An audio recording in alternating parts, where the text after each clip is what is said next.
Salut! Alors aujourd'hui on va parler un petit peu de moteur de Peugeot 102. Donc ça c'est un moteur de 102 que j'ai sur une des miennes, hein.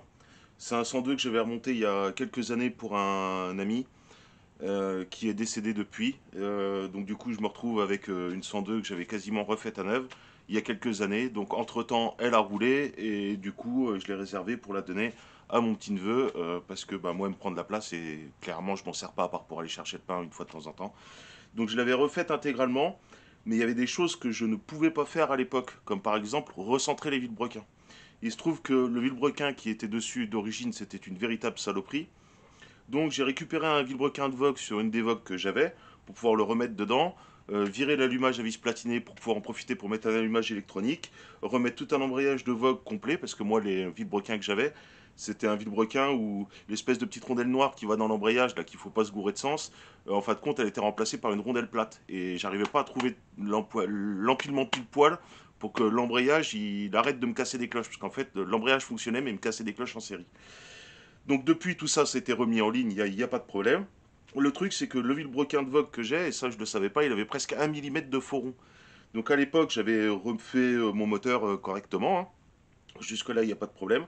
Seulement bah, le truc il vibrait et par chance comme j'avais pas serré les vis des carters moteurs comme un âne, en fin de compte ils ont bougé sur eux-mêmes et c'était devenu avec le temps un véritable panier percé. Je vous mets une petite vidéo qui est très très mal faite et vous allez voir. Bah voilà pourquoi il n'y a plus rien dans le sifflet. Regarde ça, ça a panier percé le machin. Regarde ça, ça fuit de partout. Regarde ça, regarde ça ce travail. Alors, pour en revenir à cette histoire de moteur, il se trouve que la 102 à l'époque je l'avais payé 40 balles je crois, donc je l'avais refait intégralement pour mon pote. Euh, mais un truc qui était sûr, lui s'en foutait de la vitesse, donc c'était pas un problème. Mais maintenant que c'est, du coup je me retrouve avec ça sur les bras, la machine elle avance pas et le moteur n'a jamais rien voulu savoir. Franchement j'ai eu des 102 à l'époque qui marchaient quand même plutôt pas trop mal. Là celle-là elle a rien dans le sifflet. D'ailleurs c'est pas vraiment une 102, c'est une 101. Je dis que c'est un 102 mais c'est faux, c'est un 101. La différence c'est juste que j'ai pas de suspension, j'ai rien à l'avant et c'est des freins à patins. Donc voilà le moteur. Alors je vais expliquer un peu par quoi je suis passé et à quel point ça n'a rien changé. Alors, j'ai commencé par percer la pipe d'admission, donc j'ai changé la pipe de 101 dessus par une de 102, qui a un tube beaucoup plus gros, pour la repercer en 15 mm, pour y mettre un carburateur SHA. Ça n'a rien fait du tout, mais rien, c'est impressionnant. L'allumage électronique n'a strictement rien changé. J'avais mis les culasses que j'affectionne tout particulièrement, là, les culasses Transval, parce que ces moteurs-là, je sais qu'ils chauffent la mort, donc bon, bah là c'est bien, ça refroidissait. Mais ça change rien, de toute façon, quand le moteur il est chaud, il a quand même toujours plus rien dans le sac. Donc bon, c'est un piston petit segment, le piston a été changé, les pistons avec des segments en 2 mm et demi d'épaisseur ne se font plus. Donc c'est un piston avec des segments d'1 mm et demi d'épaisseur. Donc normalement c'est supposé pouvoir tirer un petit peu plus loin en allonge, mais ça c'est dans la théorie parce que dans la pratique ça n'a strictement rien changé.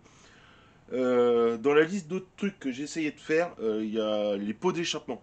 Donc là, je fais une petite aparté au niveau des pots d'échappement. Alors, au niveau des pots d'échappement, ça, c'en est un que j'ai fabriqué moi-même. Donc ça, c'est un pot de pocket bike, de pocket quad exactement, qui vient de chez AliExpress, qui a dû coûter, je sais pas moi, peut-être 30 balles. La cartouche, c'est une cartouche à 20 euros, 20-23 euros, frais de port inclus de chez AliExpress. Je sais pas les prix actuels, mais c'est les prix que j'avais payé ça à l'époque. Ça, c'est tout simplement un bout de tube hein, que j'ai acheté au bricot, que j'ai soudé par points, parce qu'il en manchait en force, donc quelques points de soudure suffisaient. Ça, c'est un morceau du pot qui, à la base, était fixé dessus. Voilà, donc en fin de compte, j'ai juste rallongé le tube. Et après, au bout, j'ai coupé le pot d'origine pour garder sa fixation là. Voilà, que j'ai ressoudé directement à l'arc, hein. Donc tout ça a été fait à l'arc. Alors attention, sur les pots de Pocket Quad, il y en a deux modèles. Moi, j'ai pas fait attention. Je voulais reprendre le même modèle que celui que j'ai sur mon Solex. Et en fait, celui que j'ai sur mon Solex, il a un diamètre carrément plus énervé.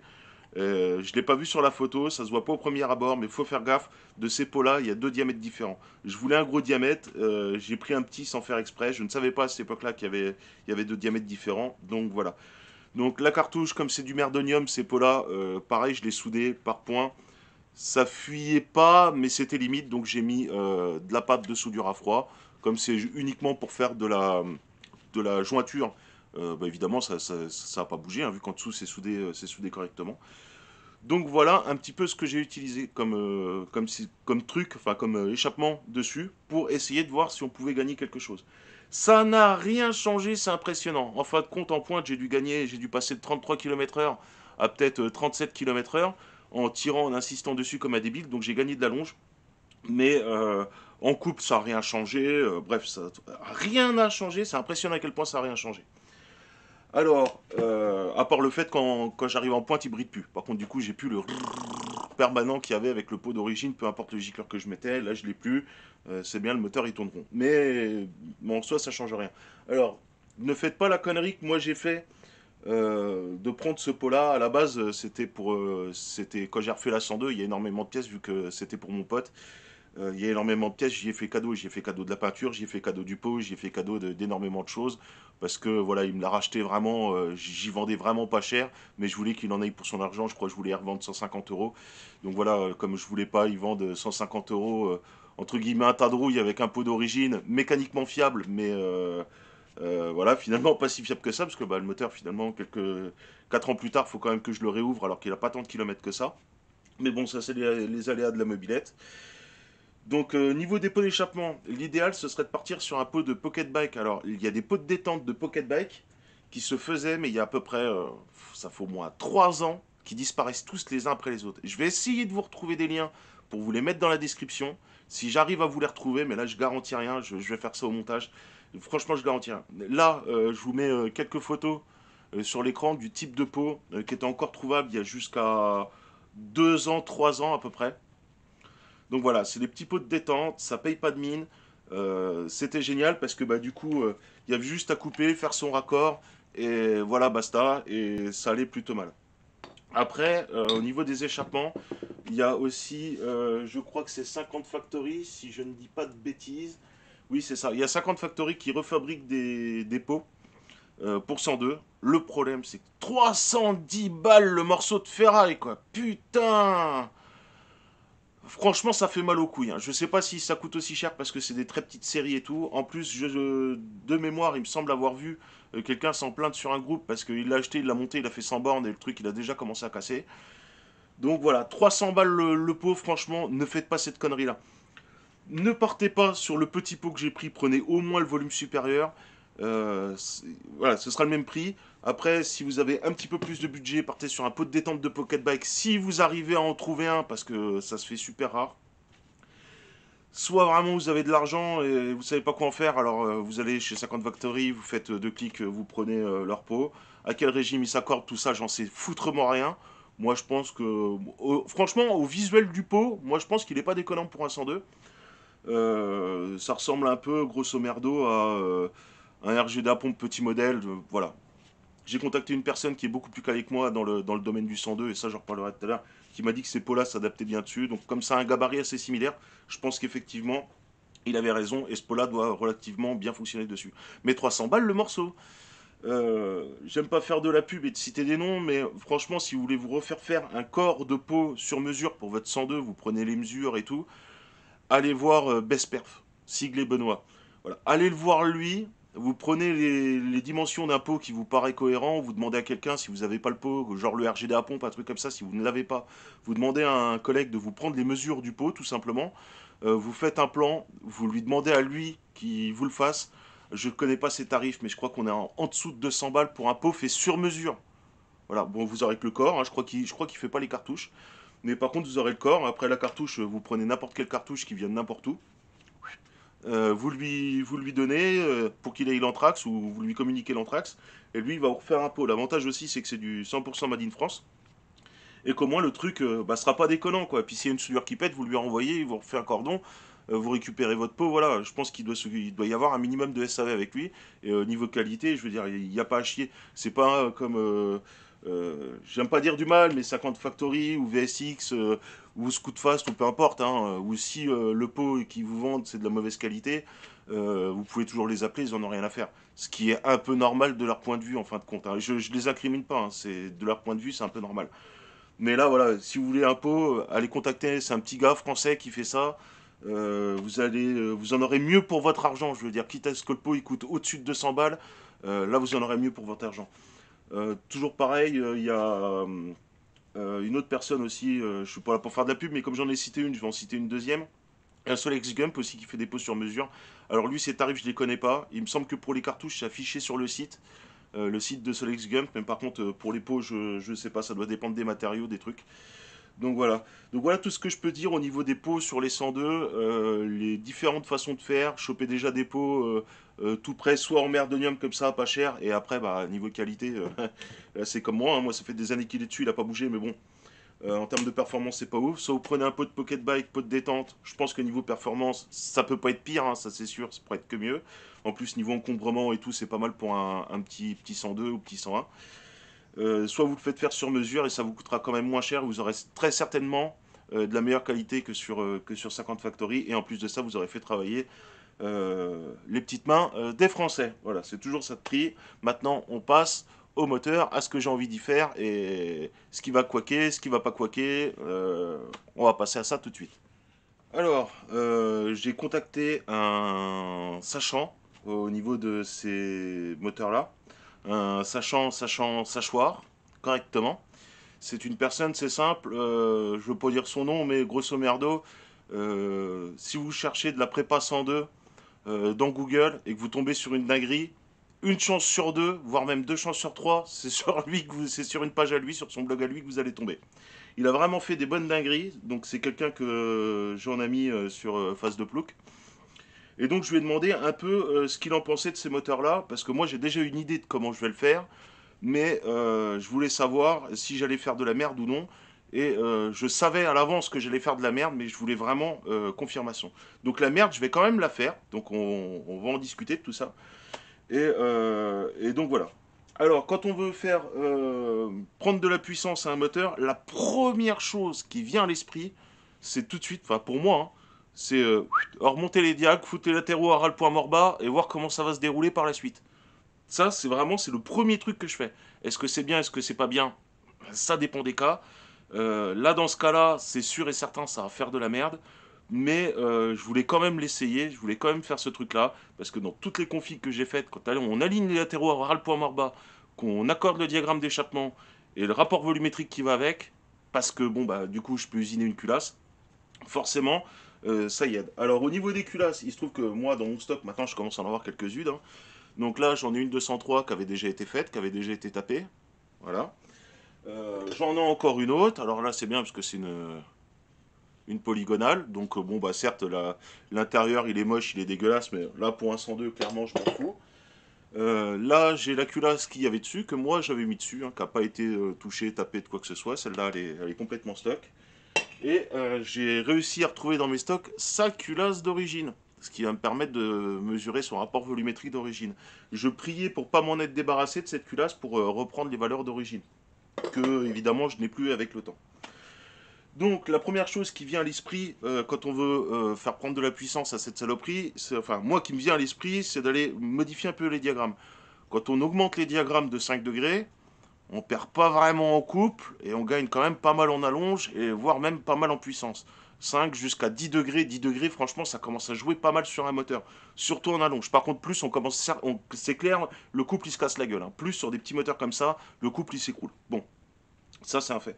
Le problème, c'est que moi, les moteurs avec pipe d'admission sur le cylindre comme ça, eh bien, je ne connais pas du tout la façon de les modifier. Pourquoi? Parce que ben, quand on vient mettre son cylindre sur cale, donc là on voit, hein, là, il y a 3 mm de cale déjà, en fin de compte on vient modifier également le diagramme d'admission. Et comme c'est le piston qui fait clapper, on peut se retrouver à avoir des moteurs qui font de la merde.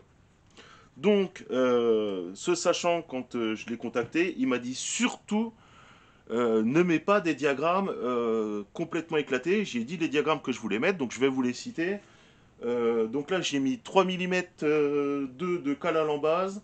Les diagrammes, ils sont à 120, 143 à peu près. Bon, ça, on va aller les contrôler parce que moi, je les avais fait à la louche avec mon disque gradué. C'était juste, avec mon vieux disque là, c'était juste pour voir à peu près ce que ça allait donner. Mais bon, mon disque, il n'est pas très précis, c'est un peu à l'arrache. Donc, on va reprendre un peu les diags, voir un peu ce que ça donne. Et cette personne-là m'a dit si tu y fous 120, 150 tel que je voulais le faire, le couple va s'écrouler, le machin il montera plus les côtes. ce qui en soi n'est pas déconnant, et sachant qu'en plus ça va modifier le diagramme d'admission côté pipe, il y a des chances pour que ça fasse complètement de la merde. Alors, je vais quand même le faire ce truc-là. Alors, on pourrait penser, mais pourquoi j'ai contacté un sachant si c'est pour ne pas faire ce qu'il me dit? Alors déjà, d'une part, c'est parce que j'aime bien me rendre compte des choses par moi-même, et je trouve que c'est important. Et deuxièmement, si je l'ai contacté, c'est parce que je savais que j'allais faire de la merde. Et en fin de compte, s'il m'avait dit c'est bon, j'aurais tout simplement tapé dans le cylindre, j'aurais ouvert l'échappement, j'aurais tout gratté là-dedans au Dremel, sans savoir, et après mon cylindre il était mort. Le fait de l'avoir contacté, parce que j'avais un doute et que je me doutais que j'allais faire de la merde, ça va me permettre tout simplement de pouvoir faire des modifications de hauteur de diag sans aller taper dans le cylindre comme un débile, à y aller au Dremel sans trop savoir, et me retrouver après avec un cylindre mort, et de ne pas pouvoir faire machine arrière. Là, le but, c'est de pouvoir faire machine arrière. C'est-à-dire que si vraiment je me suis planté, je vais jouer uniquement sur le rapport volumétrique. Je ne vais pas toucher à l'échappement dans un premier temps, et je vais voir un peu ce que ça donne, je vais voir le comportement du moteur. Si le truc fonctionne, bah, tant mieux. Si ça fonctionne pas, tant pis. Faut rappeler que le pot qui va être dessus, c'est le pot que je vous ai fait voir. Et le pot que je vous ai fait voir, c'est sûr et certain que si j'y mets des diags à 120, 120, 143, ou même 120, 150 parce que j'ai envie d'aller taper dedans au Dremel, c'est sûr et certain ça va faire de la merde. C'est pas possible autrement qu'avec un pot comme ça fonctionne. Donc voilà pourquoi j'ai contacté une personne qui connaît beaucoup mieux que moi ces moteurs-là, et qui m'a conforté sur le fait qu'il valait mieux éviter de faire de la merde et donc d'aller gratter au Dremel de partout. Donc là, pour ce test-là, je vais me contenter de faire des tests de mesure avec plusieurs culasses, et on va voir un peu ce que ça donne d'origine, on va voir un peu ce que ça donne avec moi, comment j'ai envie de le modifier. Là, avec 3 mm de cale, plus de 3 mm, je suis à 3 mm de cale. Déjà, de toute façon, ça va pas être possible parce que là c'est du joint carton, donc il va falloir que j'aille les refaire différemment. C'est vraiment pour du test. Et les latéraux sont au-dessus du point mort bas. Donc voilà, je vais essayer de refaire une cale et on va voir un peu tout ça, comment ça se présente. Et puis je vais l'essayer après sur la 102. On va voir si ça marche ou si ça marche pas, hein, tout simplement. Allez, trêve de clavardage, là, c'est parti. Bon, alors pour une fois, on va me voir faire des relevés de diag. Alors le cylindre est en montage stock avec un joint d'en base qu'on trouve n'importe où dans le commerce, hein, c'est un que j'ai acheté exprès pour faire des mesures. Je vais commencer par mesurer le diagramme côté pipe d'admission parce que c'est un des paramètres que je connais le moins. Donc potentiellement c'est celui qui peut me poser le plus de soucis. Donc je vais commencer par mesurer celui que je ne connais le moins et on va voir un peu comment ça se goupille. Et je vais faire tourner le vilebrequin par son plat avec une petite clé de 13. Ça va très très bien sur 103. Donc c'est parti. J'ai déjà fait mon point zéro et on va voir un peu ce que ça donne. Voilà. Tac, voilà. Là je suis pile poil. On est à combien? 122 degrés. Ok, c'est parti, je note. Ensuite, les latéraux. Donc là, c'est pareil. Je me suis mis à ras le poids mort bas. J'ai fait mon point zéro. Et je mesure. On voit à peu près ce que ça donne. Là.